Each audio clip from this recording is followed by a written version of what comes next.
وما أرسلنا من قبلك إلا رجالا نوحي إليهم فاسألوا أهل الذكر إن كنتم لا تعلمون. السلام عليكم ورحمة الله وبركاته. الحمد لله وحده والصلاة والسلام على من لا نبي بعده. أما بعد.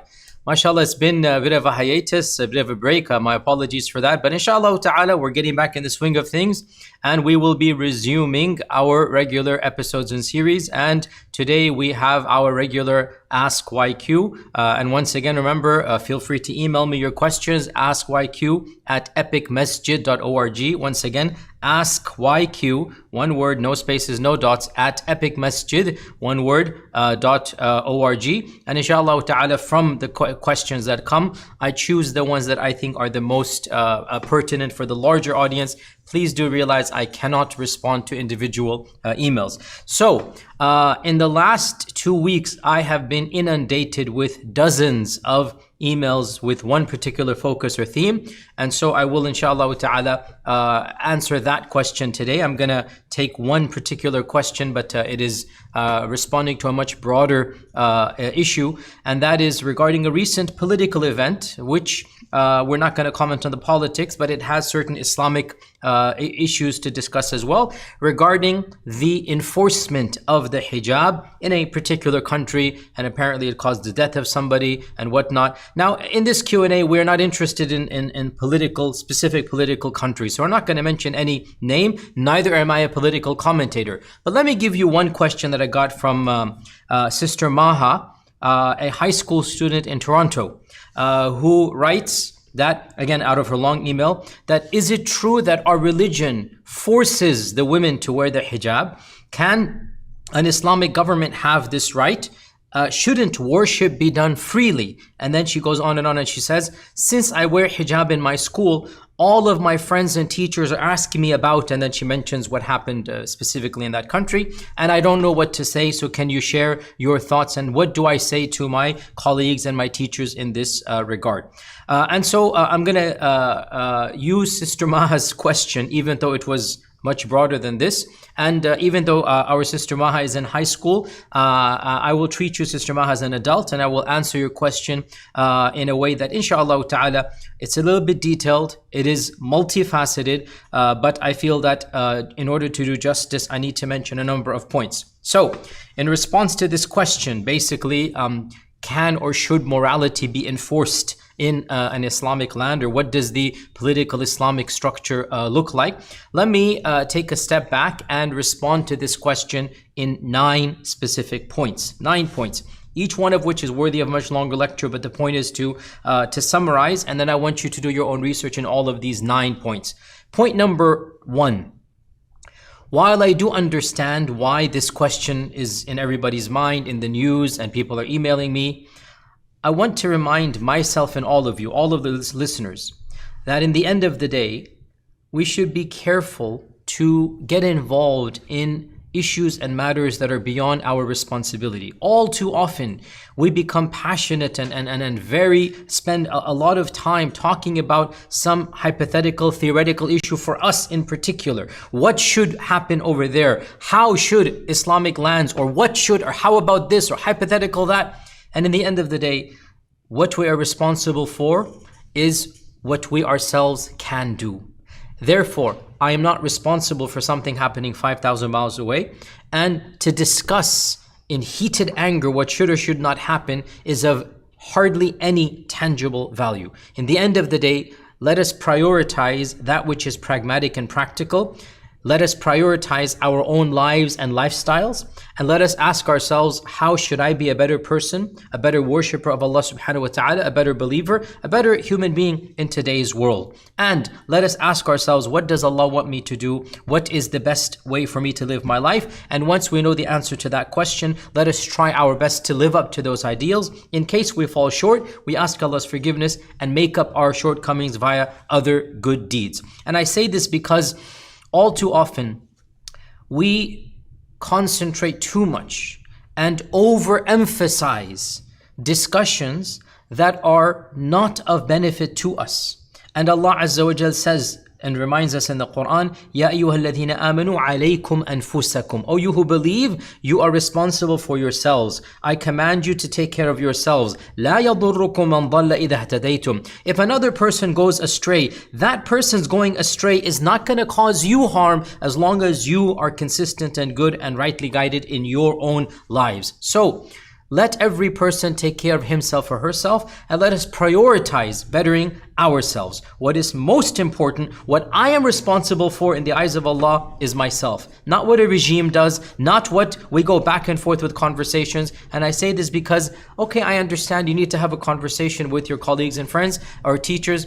Have one and then move on. And don't let this issue bother you. Don't let this issue become the most important issue of your life, when in the end of the day, no matter what position you hold, no matter what position your friends hold, it's not going to cause any benefit in the grand scale of things. And perhaps in these types of discussions, people become so involved that they forget what they are required to do and substitute it for something that they're not required to do. We are not required to comment on things 5,000 miles away. We're not required to have a stand about something that is not within our purview and domain. So first point here, look at the broad picture and understand that you need to prioritize your life and your own manners and your own worship and your own lifestyle. And that is what Allah will ask you about. But I do understand this is a very, it's a perturbing question to some of you. I do understand that you have to give a response because in the end of the day, you are probably one of the few hijabis in your school. And so you become somewhat of a representative, even though you weren't asked to. It's not fair, I understand. And so you're reaching out to me, you're wanting some response and answer. So I'll try to give you a little bit. But like I said, point number one, don't get lost in the details. Don't lose the forest for the trees, as they say. In the end of the day, you're responsible for yourself. Point number two, take another step back in a different direction. This is a very deep topic, point number two. I don't have time to go into all of it, but I just want to sprinkle a little bit of understanding in all of us. Let us discuss the goals of politics, political theory. What is the purpose of having a civil ordered society? What is the purpose of a government? What is the purpose of law, of order? Well, that question has plagued mankind since the very beginning of writing. Plato discusses it in his Republic. The greatest, theologians and political scientists continued to debate what is the function of law, what is the purpose of a government and law and order. And I have to be a little bit simplistic here, but our Western notions of law, of politics, by and large, the modern world that we find ourselves in, the modern world you have been born into, my dear younger sister Maha, our Western systems of government have, by and large, put it upon themselves to be secular. They claim that they're not going to preach morality or theology. And you need to understand that is a system of government, a philosophy of government, a paradigm of government. Not every philosophy and system follows that model. And you must also understand, dear Sister Maha, that the reason why Western governments are the way they are is because of the trajectory of their own history. You need to understand that these modern notions of secularism and of humanism, they have been forced upon these own lands because they could not live at peace with one another when the church ruled over them.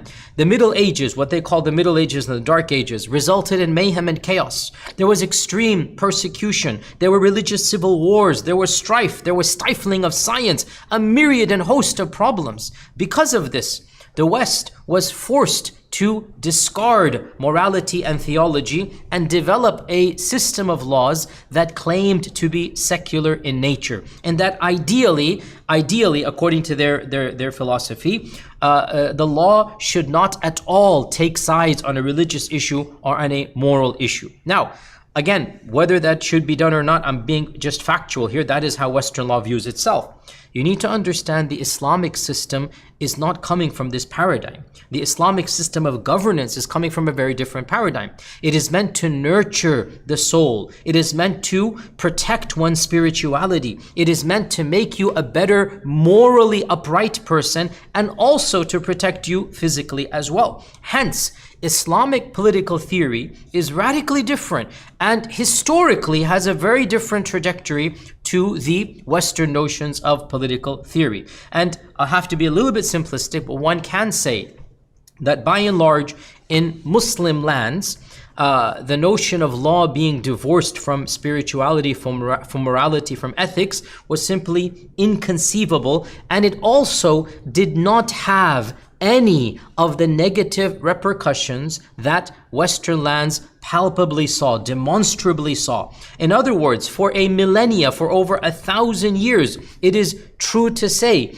that Muslim lands flourished, and I'm not saying they didn't have their own set of problems, but without a doubt, the set of problems that existed in medieval Europe under the church, the clash between science and the humanities, the notion that any type of theological dissent could not be tolerated and must be persecuted, this is something that by and large did not exist in Muslim lands. And our system, therefore, did not need to undergo the radical change that the Western system did, because the problems that it faced were totally different and not related to the problems that Western systems faced. So what happened to our system? Again, I'm being very simplistic here, but our system was destroyed by the advent of colonization and the eventual abolishment of the caliphate more than 100 years ago. And the Ummah then broke up into these nation states that were arbitrarily assigned by the colonizers, and now we are struggling for the last 100 years. Every single one of these lands is struggling with how best to implement the laws of the Sharia, if even they're interested in implementing the laws of the Sharia in the modern nation state. Point number 2, when a person in our society, born and raised in these lands, or your teacher, or your professor, or your colleagues, or your friends, ask about the reality of Islamic law, they're comparing apples and oranges. And unless you take a step back and try to explain to them the trajectories of Western political science and Islamic political science, frankly, it will be completely incomprehensible. The aims and goals, hence the methodology and procedure of Islamic political science, of how an Islamic land should be governed, is radically different than those of Western secular laws. And so we get to the more fundamental question, which of the two is better, or maybe, which of the two has, and that's a discussion again. It's far beyond just one issue of the headscarf and enforcing morality. It is, what is the goal of a political system? What is the end result that is aspired to in a set of laws? And what should a government, an ideal government, aspire to? Should it also help its citizens become better people, become morally upright people, or should it not care about this, and so on and so forth? So this is point number 2, to understand that, well, in order to explain Islam's position, or political Islam's position on this, you need to understand what is the goal of an Islamic society, what is the goal of an Islamic institution and Islamic laws versus that of the worlds and the lands that we find ourselves in. Point number 3, while we do say that by and large, these Western lands we live in and are citizens of, that they have by and large maintained a level of secularism, of secularity, that they don't really get involved in aspects of theology anymore. No Supreme Court case is going to discuss the nature of Jesus Christ and whatnot. They don't dictate, internal beliefs about God. To claim that Western lands are totally secular and morally neutral is simply false.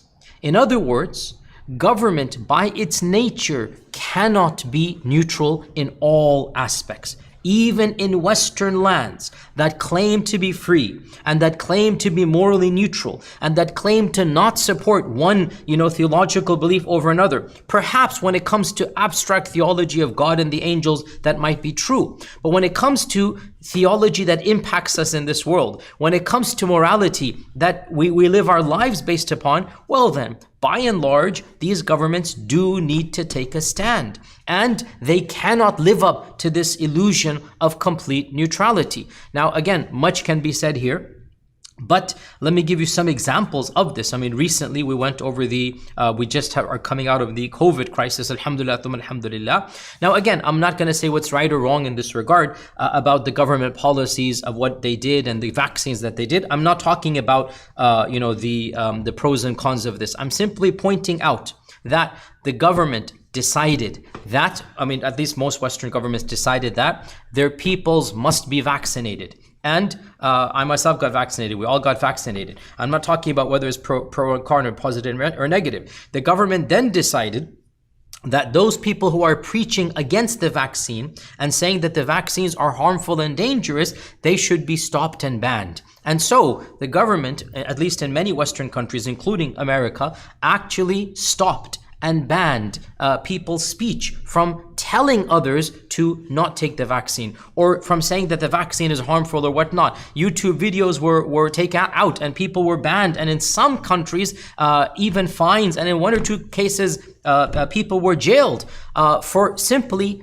expressing a belief about something that really, by and large, you would expect there should be freedom for. But no, over here the government said that your beliefs are going to be harmful to society. Now again, I'm not taking sides here. I'm simply pointing out that there is no neutrality in the end of the day. So another issue that clearly the government has taken a stand in, all Western governments, is sexuality and the definition of marriage, and the issue of same-sex and LGBT, and the issue of trans rights and whatnot. And the state has taken a stand, and Supreme Court rulings have given edicts that are enforceable. And therefore, if a person has a certain understanding of morality, of sexuality, of marriage, of LGBT, well then, there are laws that are in place that will not allow you to act upon those beliefs. They will force people of a certain understanding of this issue to abandon that belief or to not become public about it. And therefore the government has taken a stand about a moral issue.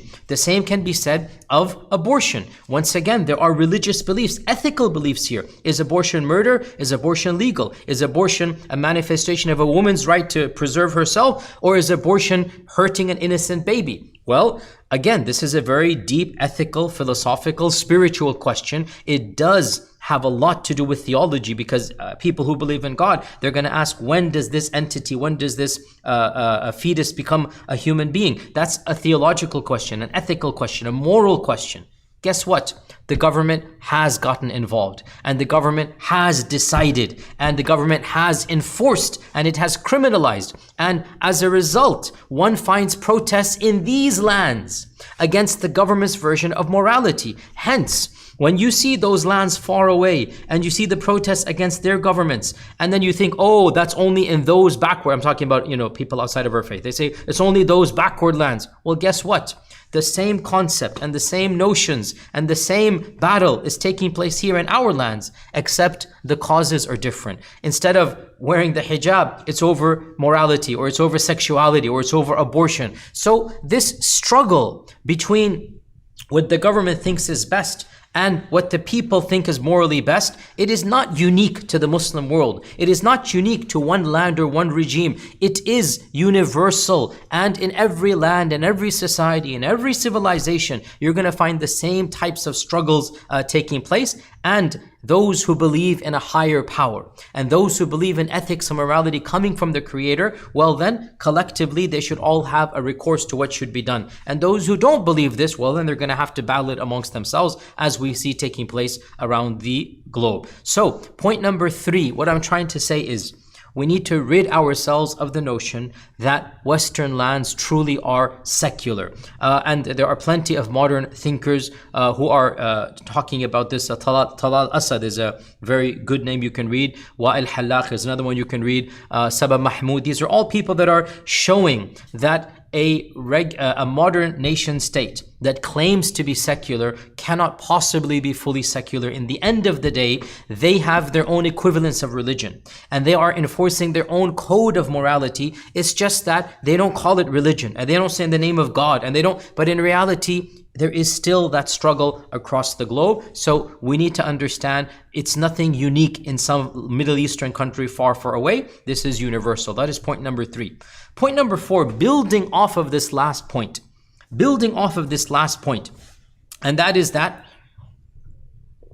There is no such thing as neutrality. There is no such thing as morally neutral. And every government must make certain decisions with regards to how its people live. Building off from this point, let us understand that even in the West, there are laws against indecency, and there are moral prescriptions about what one can and should and must wear. Of course, society enforces in its way, and we're not talking about that. In other words, there are social norms, and if you don't follow social norms, you shall be socially ostracized. Everybody knows this, right? You don't go to a fancy business meeting where you're wearing your pajamas, right? Nobody's gonna say, oh, this is my right, I'm gonna give a presentation in front of a massive audience, wearing the clothes I sleep in. There's social norms. We're not talking about that. I'm talking about legal norms. Legally, in every single state in this country of America, legally, I know, sister, you're from Canada, but I know in Canada as well they have certain laws, but I'm more aware of the laws of my own country. In every single state, there are laws against indecency. And if you show certain parts of the body, and if you show certain organs of your body, you shall be fined, and if you continue to do so, you shall go to jail. Now, the issue therefore is not over can the state control what you can or cannot show. The issue is how much can you show. So some Middle Eastern countries might have a lot more, and here in America it is a lot less. But the notion of the state telling you a minimal amount that you can wear, that is pretty much universal. And even in those lands where there's no law against nudity, there are some countries in Europe and whatnot where you're not going to go to jail or whatnot, there is still laws against obscenity, practicing, conjugal relationships with somebody in public. That will get you into jail pretty much anywhere in the world. Nobody's going to say this is freedom. There are laws against indecency in every single country on earth. So it's not a question of should the government have the right. It's a question of how much right does the government have. And so it's just a question of, how much it is. Here in Texas, it's a certain amount. And in the Middle East, it is another amount. But both Texas and the Middle East, they have laws about what a woman and a man can and cannot show. And so we have to understand this point here, that there is no such thing as ultimate freedom to dress as you please, to do as you please, to say as you please. Again, this whole notion of freedom of speech, these very lands that talk about freedom of speech, look at what happens to political dissidents, people like Snowden, for example, and whatnot, where if you dare say something that exposes the corruptness of the government, well then, you shall be sent to jail, and you will be banned, and your rights will be taken away. So what I'm asking you to think about, dear sister, is to look through the double standards and to understand that this notion of fetishizing the hijab and the headscarf and saying, oh, they have the right to not wear it. Well then, why aren't these same people fighting for the rights of nudity here in Texas? Why aren't they fighting for the rights of every man and woman to wear nothing in every single state in Europe and every single country and city across the world? They're not doing that. So why then should the norms of one land here in America be the norms of the Middle East? It's not a matter of control. It's a matter of how much control. And by the way, even how much, it varies from time to place and from state to state. Even in this land of America, in the 1920s, laws were passed that would literally tell women here in America that you have to have, 4 inches below the knee covered, for example, when you go to the swimming pool, right? And women were arrested for wearing clothing that if you look at it now, you think this is so decent and so, what is immodest about this? Women were arrested in the 1920s for wearing a bathing suit that covered the entire body, but let the shin part of the, beneath the knee. The shin part was uncovered. And this was considered obscene back in 1920. And now, if a woman wears something that much, she's going to be considered to be backward. How come you're covering so much? So what happens when you do not have a consistent standard is that, quite literally, every single time you allow a little bit more skin to be shown, that's going to be the norm. And then a little bit more, that's going to be the norm. Until finally, we see what is happening now. Even in our own lifetimes, we see the percentage of nudity and the amount of the body that is shown in mainstream television. When I was growing up in the 80s, it was radically different. And it was, my parents thought this was obscene back in the 80s. But now, if you look at the 80s television shows, they are relatively, so decent and, so wholesome and so full and pure. Even though my parents' generation, they thought, oh my God, look at these jokes and look at these things. But if you compare 1980s to, 2020 and whatnot, you see what happens. This is called the Floodgate Argument. There's an element of truth to this. If you allow 1 inch, eventually you're going to allow a mile. And this is exactly what has happened. Bit by bit, more and more nudity has become mainstream. And we see this in our own Western culture over here. Look at any movie, as I said, in the 60s, 70s, 80s. Look at how women's bodies are being objectified. And here we get back to the notion of the goals of Islamic law versus the goals of Western law. Do we really want a woman's body to be displayed in a provocative manner in large billboards? Do we really want all men lusting after women in every magazine? They open it up and they see a woman like this. Is this dignified? Is this appropriate? Well, if you don't pass laws to ban it, again, in a Muslim majority land, what is going to happen? Again, slowly but surely, you're going to reveal more and more, and nudity will become mainstream. And what was once considered immoral will be the norm. And then they're going to raise the bar and raise the bar and raise the bar until finally hardly anything will be left. And this is a trajectory. All of you can see what is happening. Hence, Islam comes and says, let's just shut the door from the beginning. Both men and women, they should be dressed appropriately. Let's not tinker with this. Because once you start with one thing, and then 1 inch here, and then another inch, and then, because once you go, open about this, and once you show one part of the body, that becomes normal. What's left, it's not going to become more decent. You'll automatically become more and more indecent. And again, I don't want to get too explicit here and whatnot, but even swimwear that is now common amongst Western cultures, it was considered immoral and immodest even 30, 40 years ago. This the swimwear known as this bikini, as we're all aware what it is, right? The notion of a woman just wearing that piece, it was illegal in the 40s and 50s. And when this piece was introduced, it was considered to be extremely obscene, and no dignified lady would wear this. Up until the 70s and 80s was when it became mainstream. So this shows you what happens when you don't have laws in place. That one thing will lead to another, and it will lead to another, until finally that which was considered indecent will be considered decent. And therefore, what do you have left? So Islamic law actually makes sense that you just shut this door from the get-go and say, we're not going to tinker with morality and reality, and we're not going to objectify and sexualize and fetishize the body of a woman or of that of a man. Because again, realize Islamic law also has men should wear dignified and decent clothing as well. So this is the fourth point.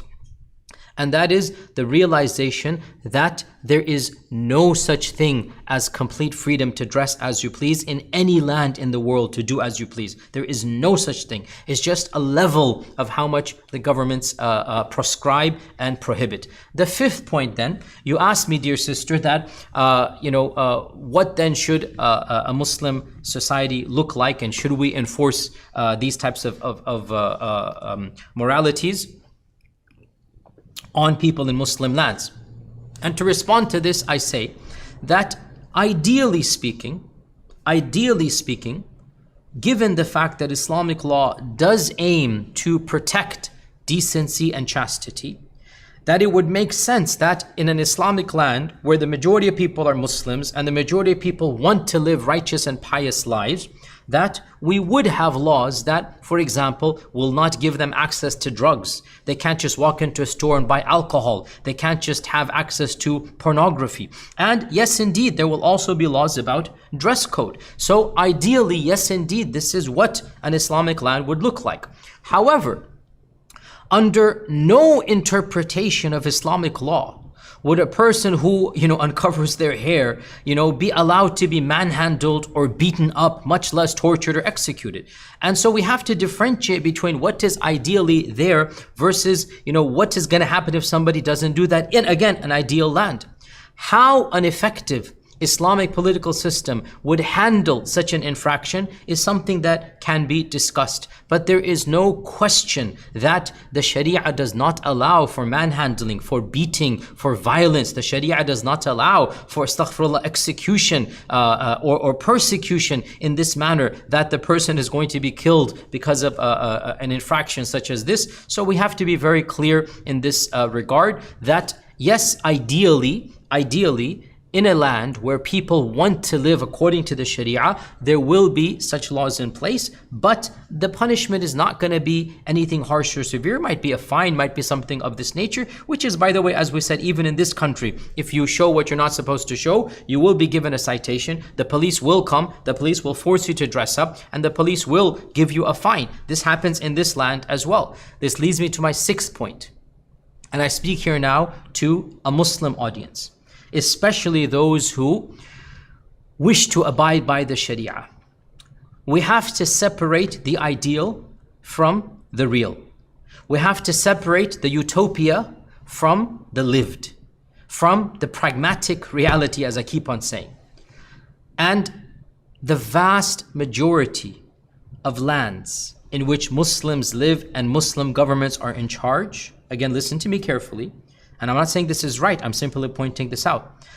Pretty much every single Muslim majority country, from the east of North Africa all the way to the west of Central Asia, and all lands north and south in that entire belt, pretty much the entirety of the ummah, except for one or two countries, does not enforce the wearing of the headscarf. And I need you to understand this point. I'm not saying it is correct. I'm saying this is how culturally the world has become. And most of the ulama we look up to and respect from across the Middle East, from across Southeast Asia, their own lands and their own governments and their own countries do not enforce the headscarf on women. So let us here in America or Canada understand that ideal laws are not the same as lived reality. And let us keep our rhetoric in check here, because here we are living in a land very different than Muslim majority. And even Muslim majority countries are not having these types of laws enshrined. And I say this not to say that that makes it valid, but to tell you how reality is. And this is a message especially to those who are very involved in Islamic activism and who think that utopia will be achieved if a strong government comes into office. Immediately they'll implement the Sharia and it'll be all, beautiful and hunky-dory and mashallah, everything will be fine. SubhanAllah, I have a message for all of you. And that message comes from our mother Aisha radiallahu anha. Our mother Aisha radiallahu anha said that, and this is a message to those who I have no doubt love the Sharia and I have no doubt they want to see it applied, but sometimes their love and romanticism causes them to become disconnected from practical steps of how to get to that reality. Our mother Aisha famously remarked, the first revelations of the Quran were about Iman and Allah and the hereafter. So faith grew in the hearts of the Sahaba. When faith grew, then Allah revealed, don't drink and don't gamble and don't do zina. And because Iman was in their hearts, so the Sahaba said, we're not going to drink, and we're not going to gamble, and we're not going to do zina. Aisha herself says, if the first commandments that Allah said were, don't drink, the Sahaba themselves would have said, we're never going to give up drinking. And the sin of drinking is 1,000,000 times worse than the sin of not wearing hijab. And our mother Aisha is talking about the companions who are 1,000,000 times better than me and you and our societies in Muslim lands. The reason I'm saying this is as follows. Those people who speak about ideal Islamic political science and in a Sharia government and in a whatnot, please, brothers, please flutter down to reality. The Muslim majority countries that your ancestors are from, the people where your own cousins live amongst, the people back home, if that government were to enforce the hijab upon all of its civilizations and peoples, there would be mass revolt, and perhaps your own extended family will be in that revolt here. You cannot expect people to go from 1 to 100 overnight. You have to work with them. And frankly, the ultimate goal of the Sharia is not the hijab. That's one of the tertiary issues. The ultimate goal of the Sharia is to provide safety and security and to bring about a peace and a justice in the land. So, our sister Maha and others are struggling. What would an ideal land look like? And I say to them, before you get to the ideal land, think of the steps you have to get to that ideal reality. So, frankly speaking, hypothetically, if you were to put me in charge of a majority Muslim country tomorrow, right? I can assure you, and I would never want to be in charge, may Allah protect me from ever being into politics, but I can assure you, theoretically speaking, the first thing I would do would not be, let's make the hijab obligatory. And not because I don't believe in Islamic morality, but it's because that's not the primary function of a land of Islam. The first thing, there should be safety, there should be justice, there should be security. That is where you begin with. And then you realize that, hey, if I were to enforce something as small as the hijab, relatively speaking, the hijab is not amongst the major things. It's there, it's important. But hey, murder is far worse, crime is far worse. I had better make sure that I'm concentrating on the bigger things. Now, if I want my society to go to level 100, well then, I had better work to facilitate them going up from 1 to 2 to 3 to 4 and slowly, gently pushing them so that they can aim to get to 100. Our mother Aisha told us, you have to build iman before those laws come. You cannot expect that society is going to be utopic and perfect and you establish these laws top down. The society itself is going to reject you. And frankly, look at recent history and look at what has happened and learn from those mistakes. Learn from those mistakes, and please don't misunderstand me. I am fully an advocate of the Sharia, and I believe in the Sharia as being the ultimate and the only legitimate system. But there is a mechanism and a methodology. There is a wisdom. There is a prioritization. And frankly, look at some of the regimes and governments in the world that when they came to power, this became their focus. Women's issues and women's hijab and women's education. And look what has happened in those own countries. And is it really the most conducive to those countries? Again, one can say a lot of things here, but another example comes to mind. In the entire world, there were only 2 or 3 lands where the hijab was mandated. Recently, one of those lands, one of the most ultra-conservative, very wealthy, country, recently they're undergoing a radical change, and their version of Islam that was the most austere, the most literalist, the most radical, one of the most hardcore versions. In the last few years, their government has relaxed all the rules, open dance festivals and music and no more hijab and whatnot. Now, one would think, listen to this, one would think in a land where 40, 50 years of preaching Islam and of the clergy being in charge and of, tawheed and the da'wah of being preached, one would think that an entire 2 generations raised upon that version of Islam would be the first to reject all of these changes and say, no, we're not going to embrace this. On the contrary, these reforms have proven to be so popular that the person that is enacting them is now the most popular person in charge, and the youth, men and women, are loving and embracing this.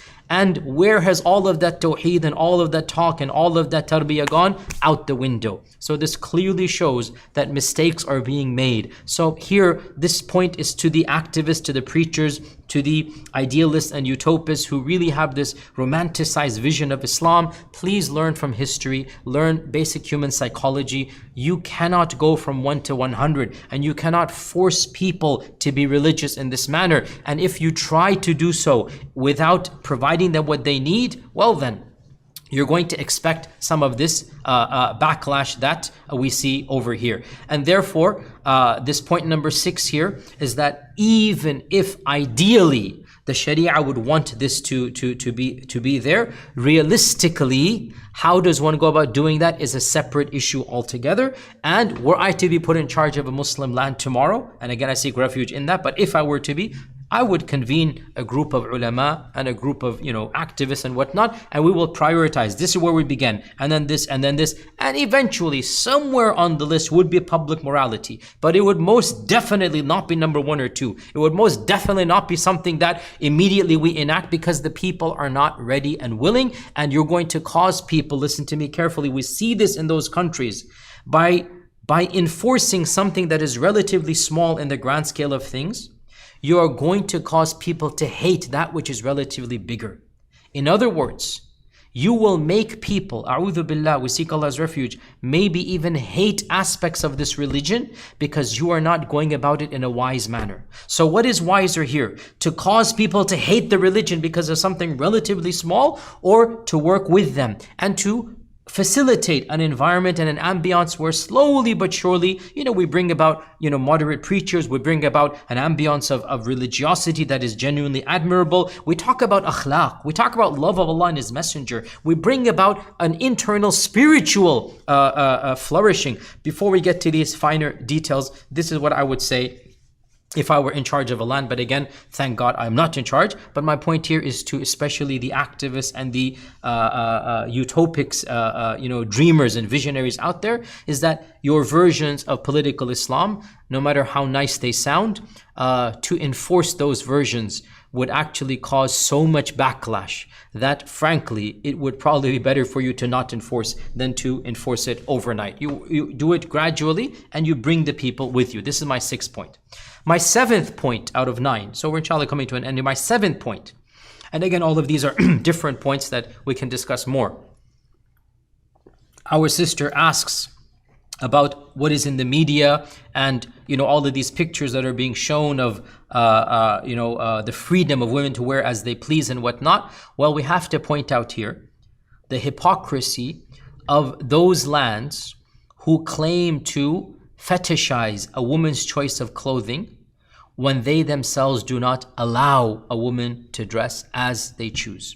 Here we are talking about a Middle Eastern country, and all the media is getting involved with this Middle Eastern country and the freedoms of these women to dress as they please. Well, why is there so much silence about a fellow European country when it refuses to allow Muslim women to dress as they please? Where did all of this anger go? Where did this fetishization of freedom of choice go?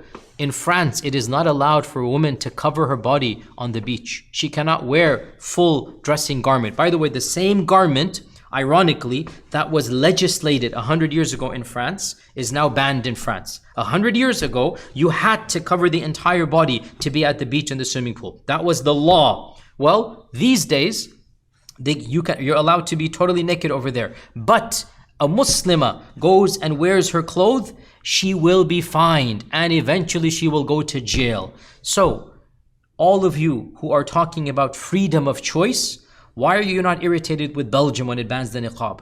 Why are you not irritated with half a dozen European countries that have banned the burqa? Why is your irritation solely on a Middle Eastern country and the headscarf? Be fair, be universal. Take on your own fellow Europeans in France. They have fetishized the hijab and the burqa, and they have made a crusade against Muslims wearing it. And they have made a fine of hundreds of euros for a lady who covers her face. Why do you not have the same standard and fight those bans over there? Surely there's something more, and we're going to come back to this point. So the 7th point, you point out the hypocrisy. This is not about freedom of choice. Really, it's not. If it were, well then, why don't we apply that freedom of choice across the globe and to Muslims who want to dress as they choose? They don't do that. So there shows there's more at stake. We're going to come back to this. Is point number 9.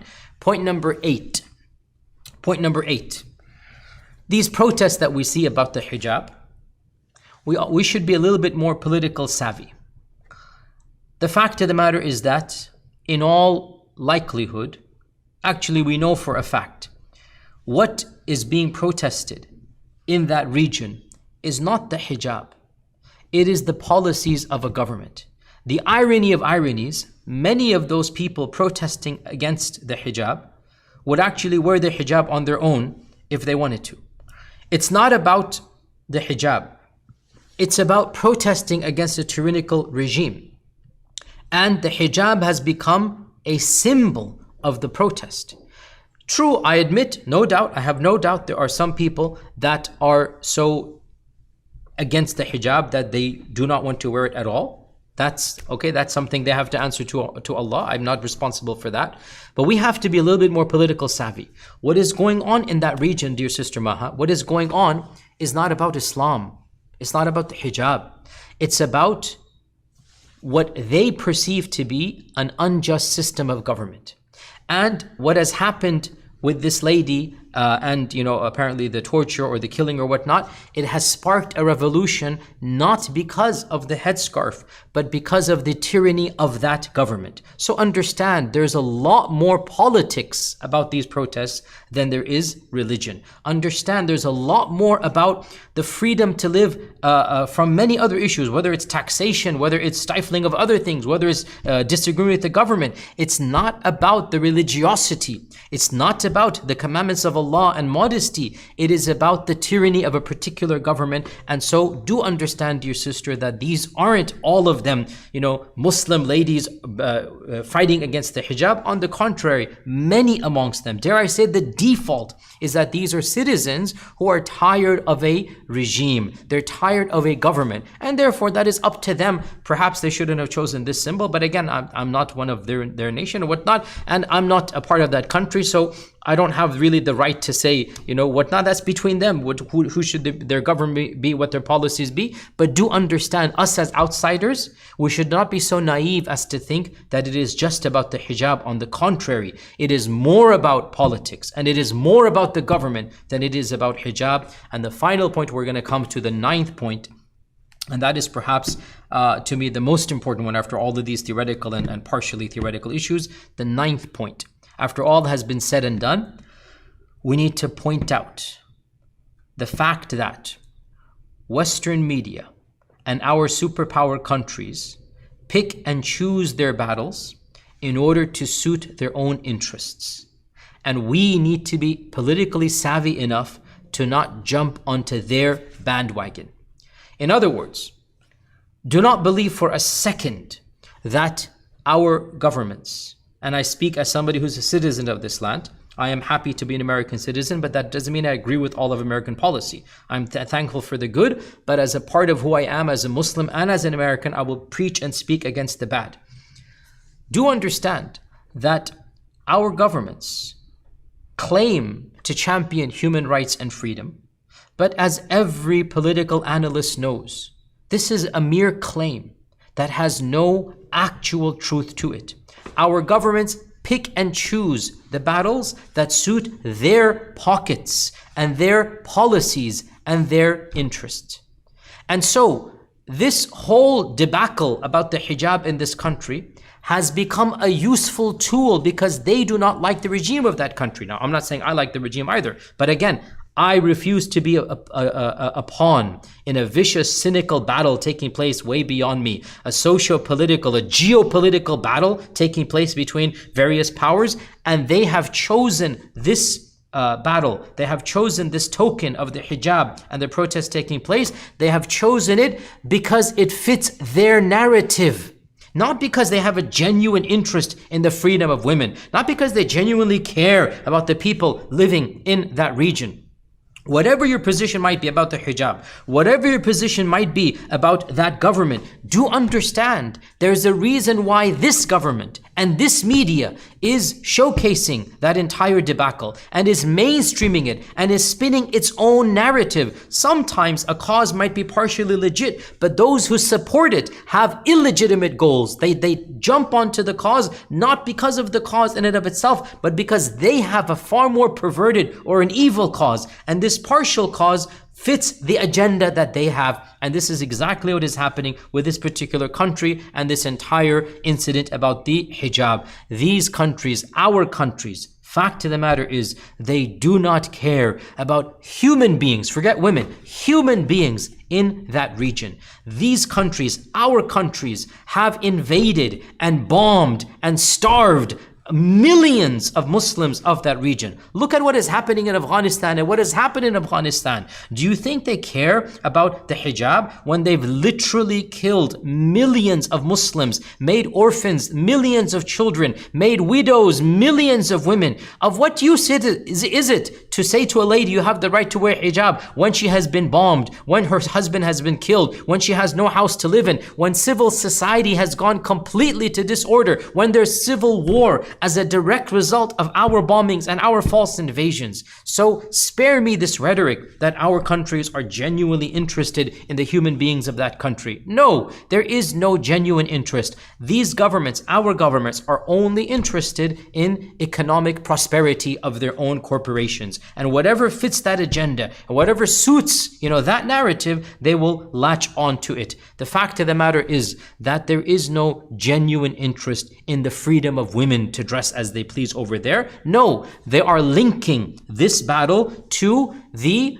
animosity they have with the current regime. And again, as somebody who perhaps doesn't like that regime also, okay, but I have my own ways of expressing that. I refuse to be a pawn in a vicious geopolitical battle that has nothing to do with me. And if I wish to criticize, I will do so on my own grounds, on my own terms, for my own reasons. So dear Sister Maha and all of you who are watching, please do your homework. Don't just jump onto the bandwagon. Don't just, champion the same slogans that you find in the mainstream media. Understand, and I'm not trying to be conspiratorial here, but this is again a factual matter, that really there are agendas very different than mine and yours, and none of it has to do with the genuine dignity of women of that region. All of it has to do with geopolitical interests, with interests that, frankly, will be enriching financially to specific people and has nothing to do with the people, much less the women. In fact, there was an article in the Times of England, the Times of London,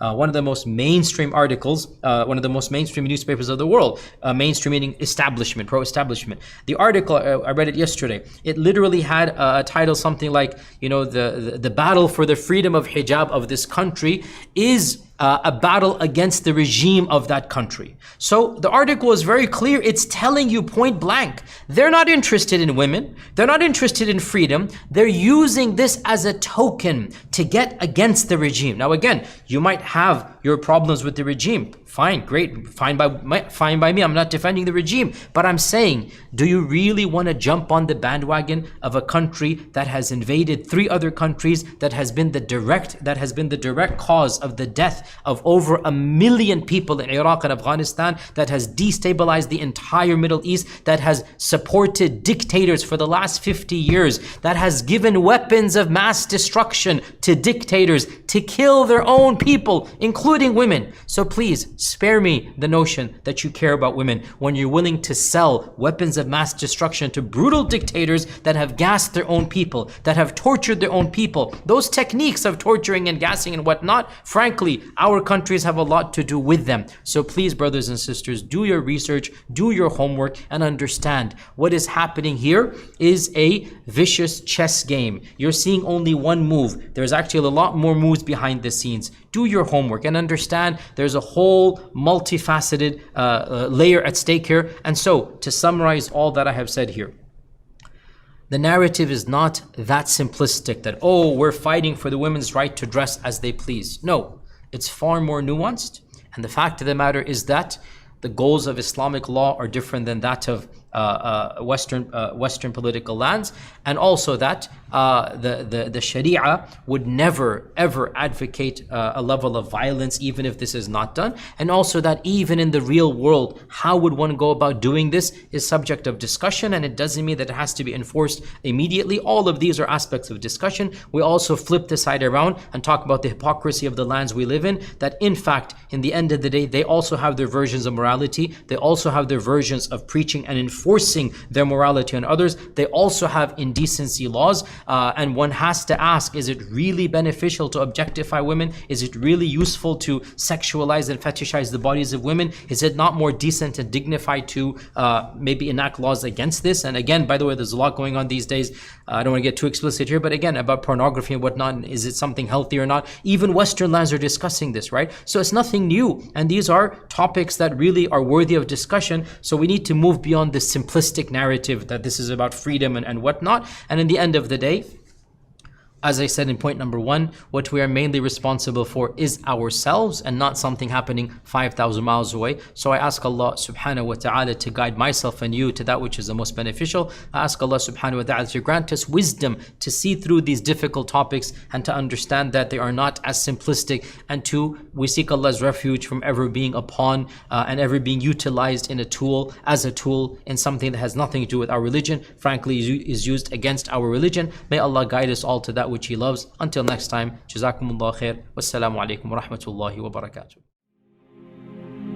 فيا ذلي ويا خجلي إذا ما قال لي ربي أما استحييته تعصيني ولا تخشى من العتب وتخفي الذنب عن خلقي وتأبى في الهوى قربي فتب مما جنيت عسى تعود إلى رضا الرب تعود إلى رضا الرب